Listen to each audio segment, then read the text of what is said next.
नमस्कार, केबी न्यूज 24/7 में आपका स्वागत है। मैं हूं पूजा आपके साथ। आइए सबसे पहले देखते हैं मुख्य समाचार। बीजेपी और जेडीएस की हालत बिना पानी की मछली की तरह। कांग्रेस सरकार गिरने के एच डी कुमारस्वामी के दावे पर कर्नाटक के मुख्यमंत्री सिद्धरामैया का पलटवार। महिला को नग्न घुमाने के आरोप में 7 गिरफ्तार। कर्नाटक के गृह मंत्री जी परमेश्वर ने कही यह बात।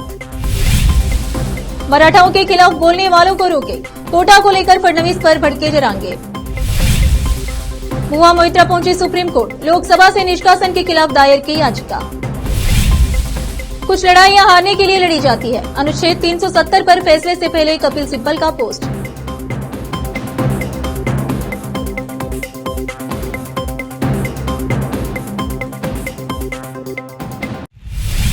अब समाचार विस्तार से। जनता दल सेक्युलर के नेता एच डी कुमारस्वामी के कर्नाटक में सरकार कभी भी गिर सकती है वाले बयान पर अब कांग्रेस ने पलटवार किया है। मुख्यमंत्री सिद्धरामैया का कहना है कि भाजपा और जेडीएस उनकी सरकार के गिरने को लेकर भ्रम की स्थिति में है। गौरतलब है, भाजपा और जेडीएस ने 2024 के लोकसभा चुनाव में सत्तारूढ़ कांग्रेस से लड़ने के लिए कर्नाटक में गठबंधन कर लिया है। सिद्धरामैया ने कहा कि भाजपा और जेडीएस बिना पानी के मछली जैसे परेशान होती है, वैसे ही संघर्ष कर रहे हैं। सीएम ने पत्रकारों से कहा कि भाजपा और जेडीएस को गलतफहमी है, इसका क्या ही किया जा सकता है।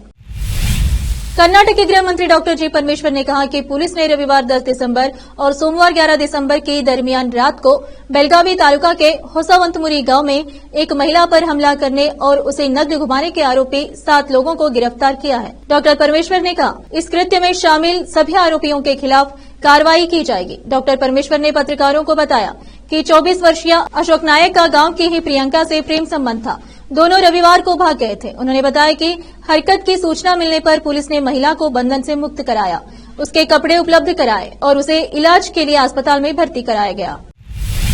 संगारेड्डी जिला के जहीराबाद में जाइब चैरिटेबल एंड वेलफेयर ट्रस्ट के संस्थापक और अध्यक्ष ज्योति पंडाल ने बागारेड्डी पल्ला के 5 पुरुष बच्चों को कंबल दिए। बच्चों ने बताया कि वो छोटे से मिट्टी के घर में रह रहे हैं और उनके पास ओढ़ने के लिए कुछ भी नहीं है, घर को दरवाजा भी नहीं है और रात को सांप घर में आ रहे हैं। जहीराबाद से कैमरामैन मोहम्मद नेमुतुल्लाह के साथ रिजवान की रिपोर्ट।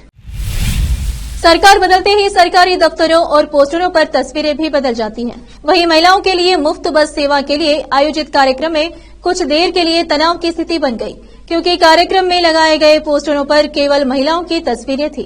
सरकारी प्रतिनिधियों और स्थानीय विधानसभा सदस्यों और संसद सदस्यों की तस्वीरें नहीं लगाई गई। विधानसभा सदस्य और संसद सदस्य जहीराबाद बीआरएस के हैं। विधानसभा सदस्य के समर्थकों ने अपने नेता की तस्वीर पोस्टर पर नहीं लगाए जाने का विरोध किया और अपनी तरफ से तस्वीरें बनाकर मौजूदा पोस्टर पर लगा दी। जहीराबाद से कैमरामैन नेमुतुल्लाह के साथ संवाददाता रिजवान की रिपोर्ट। संगारेड्डी जिला के जहीराबाद में जहीराबाद के विधायक के माणिकराव ने महालक्ष्मी मुफ्त बस यात्रा योजना, जो राज्य में महिलाओं के लिए है, उसका हरी झंडी दिखाकर इस योजना को शुरू किया और राजीव आरोग्यश्री योजना, जो 10 लाख रुपए की है, उसका भी उद्घाटन किया गया। महिला आरटीसी स्टाफ और मेडिकल स्टाफ को 0 टिकट का कार्ड दिया गया। इस अवसर पर डिप्टी डीएमएचओ जीवी सूर्यनारायण ने विधायक का स्वागत किया। इस अवसर पर डीसीएमएस अध्यक्ष शिव कुमार, पीएसीएस अध्यक्ष श्रीवानी अरविंद रेड्डी, पार्टी नेता और कार्यकर्ता उपस्थित रहे। जहीराबाद से कैमरामैन मोहम्मद नेमुतुल्लाह के साथ रिजवान की रिपोर्ट। ప్రభుత్వ పరంగా నిర్వహించినటువంటి మహాలక్ష్మి పథకం, ఈ పథకం కింద మరి ఏదైతే మహిళలకు ఉచిత ప్రయాణం అని చెప్పబడిందో, మరి ఇప్పుడే డిఎం చెప్పిండు, ఎటువంటి ఆకాంక్షలు లేకుండా, అంటే ఆంక్షలు లేకుండా, విధులు లేకుండా ప్రయాణించి చిన్న పిల్లల నుంచి కూడా పెద్ద ముసలి వారి వరకు ప్రయాణించవచ్చు అని చెప్తా ఉన్నారు. దాని అందరూ కూడా మంచి పథకం, ఎప్పుడు లేని విధంగా కొత్తగా ఈ యొక్క పథకం రావడం జరిగింది. కాబట్టి దీని అందరూ కూడా సద్వినియోగం చేసుకోవాలి. నిజంగా చాలా మంచి పథకమే.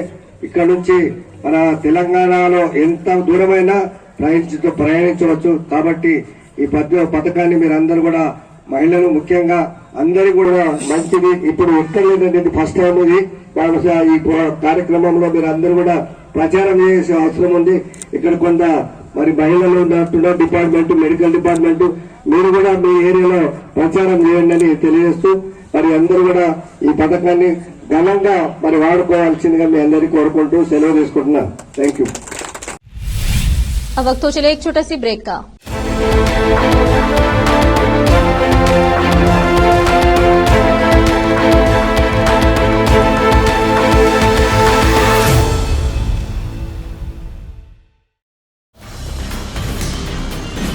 हिंदुस्तान के हर कोने में हम हैं मौजूद।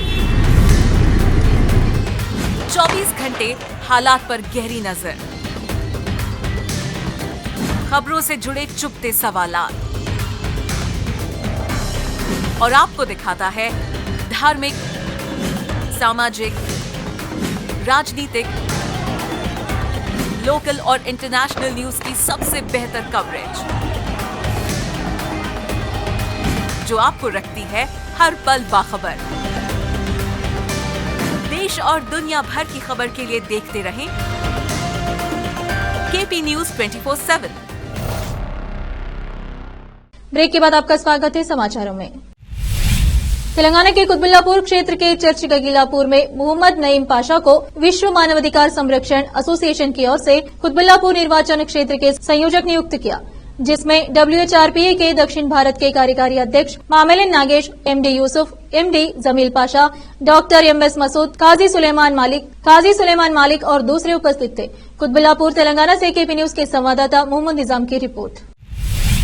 तेलंगाना भारतीय जनता पार्टी के प्रमुख केंद्रीय मंत्री जी किशन रेड्डी ने सोशल मीडिया पर अपने ऊपर लगे आरोपों की कड़ी निंदा की है। भाजपा नेता ने कहा कि उन्होंने कभी भी जनसेना पार्टी के प्रमुख पवन कल्याण पर कोई भी अभद्र टिप्पणी नहीं की है।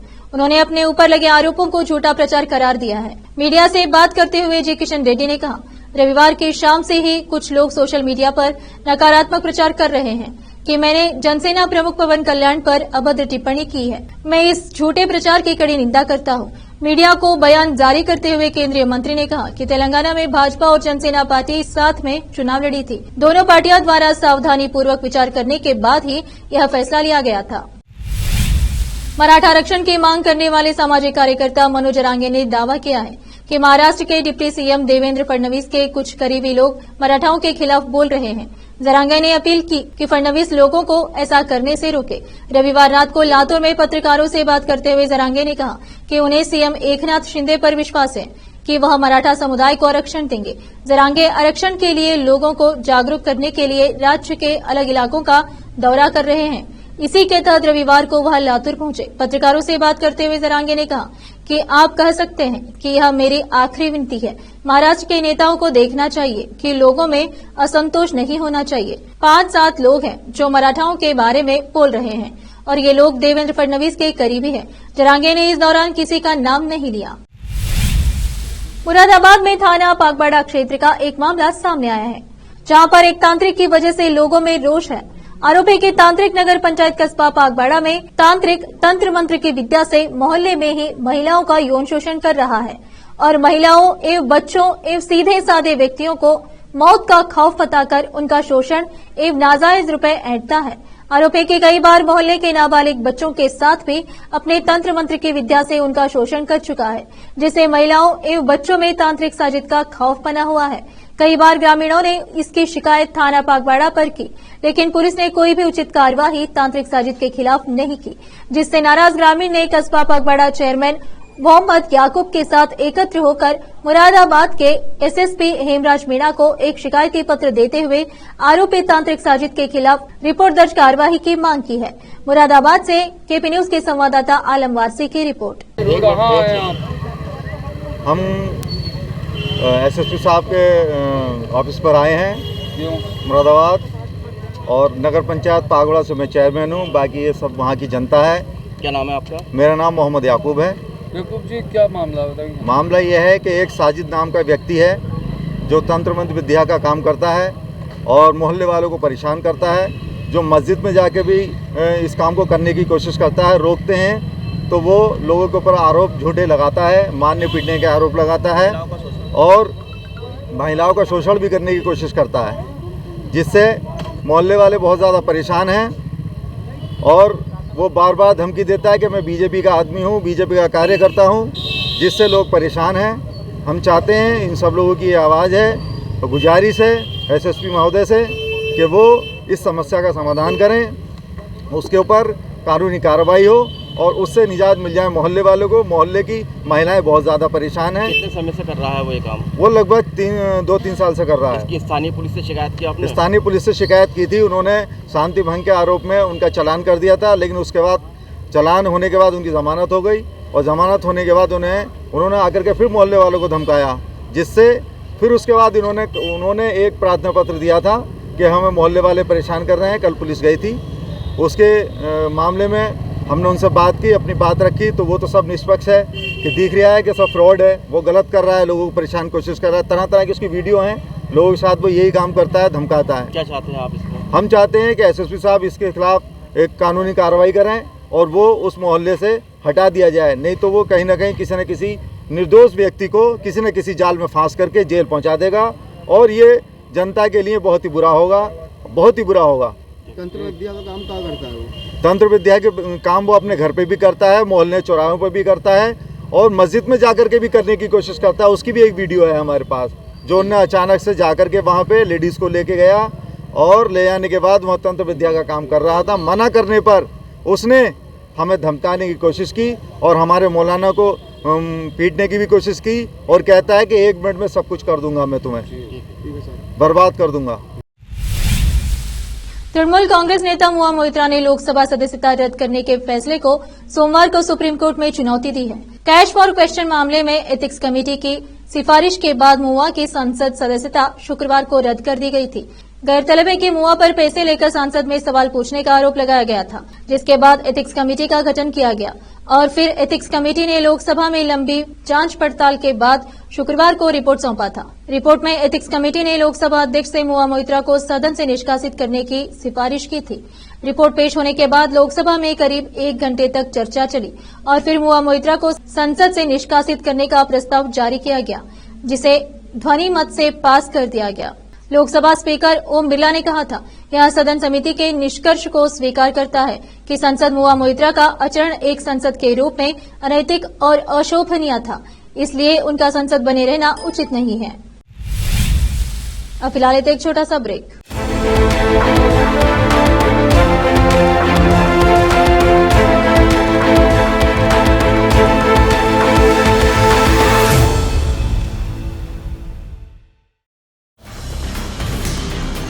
हिंदुस्तान के हर कोने में हम हैं मौजूद।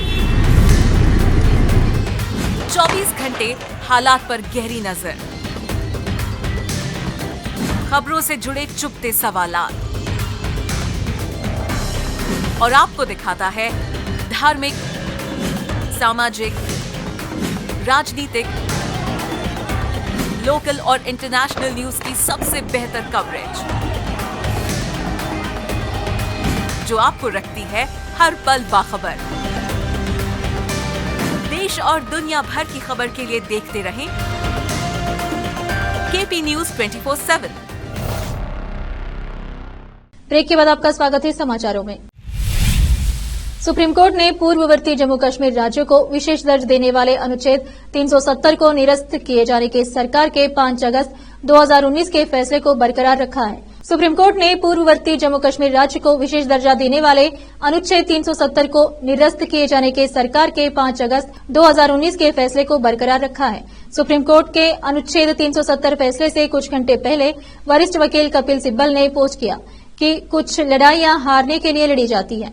कपिल सिब्बल ने एक्स पर पोस्ट करते हुए लिखा, कुछ लड़ाइयां हारने के लिए लड़ी जाती है। संस्थागत कार्रवाइयों के सही और गलत होने पर आने वाले सालों में बहस होती रहेगी। इतिहास ही अंतिम निर्णायक है। इस मामले में याचिकाकर्ताओं की ओर से कपिल सिब्बल, गोपाल सुब्रमण्या, राजीव धवन, जफर शाह, दुष्यंत दवे और अन्य वरिष्ठ अधिवक्ताओं ने बहस की थी। सुप्रीम कोर्ट ने सोमवार 11 दिसंबर को जम्मू कश्मीर से अनुच्छेद 370 को निरस्त करने के केंद्र सरकार के फैसले को बरकरार रखा है। चीफ जस्टिस डीवाई चंद्रचूड़ की अध्यक्षता वाली 5 जजों की बेंच ने कहा कि जम्मू कश्मीर से अनुच्छेद 370 को हटाने में किसी संवैधानिक दायरे का उल्लंघन नहीं हुआ है। इस पर जम्मू कश्मीर के पूर्व मुख्यमंत्री और पीपुल्स डेमोक्रेटिक पार्टी पीडीपी की अध्यक्ष महबूबा मुफ्ती ने भी प्रतिक्रिया दी है। उन्होंने कहा कि इस फैसले से जम्मू कश्मीर के लोग न तो उम्मीद खोने वाले हैं और न ही हार मानने वाले हैं। सम्मान और प्रतिष्ठा के कि हमारी यह लड़ाई बिना आगे भी जारी रहेगी। यह हमारे लिए अंत नहीं है। पीडीपी चीफ ने लोगों से अपील करते हुए कहा, मेरे प्यारे देशवासियों, उम्मीद मत हारो। जम्मू कश्मीर ने कई उतार चढ़ाव देखे हैं। सुप्रीम कोर्ट का आज का फैसला मंजिल नहीं, एक पड़ाव है। इसे मंजिल न समझे। हमारे विरोधी चाहते हैं कि हम निराश होकर हार स्वीकार कर लें। आखिर में फिर एक बार देखते हैं मुख्य समाचार। बीजेपी और जेडीएस की हालत बिना पानी की मछली की तरह। कांग्रेस सरकार गिरने के एच डी कुमारस्वामी के दावे पर कर्नाटक के मुख्यमंत्री सिद्धरामैया का पलटवार। महिला को नग्न घुमाने के आरोप में 7 गिरफ्तार। कर्नाटक के गृह मंत्री जी परमेश्वर ने कही यह बात। मराठाओं के खिलाफ बोलने वालों को रोके, कोटा को लेकर फडणवीस पर भड़के जरांगे। मुआ मोइत्रा पहुंची सुप्रीम कोर्ट, लोकसभा से निष्कासन के खिलाफ दायर की याचिका। कुछ लड़ाइयां हारने के लिए लड़ी जाती है, अनुच्छेद 370 पर फैसले से पहले कपिल सिब्बल का पोस्ट।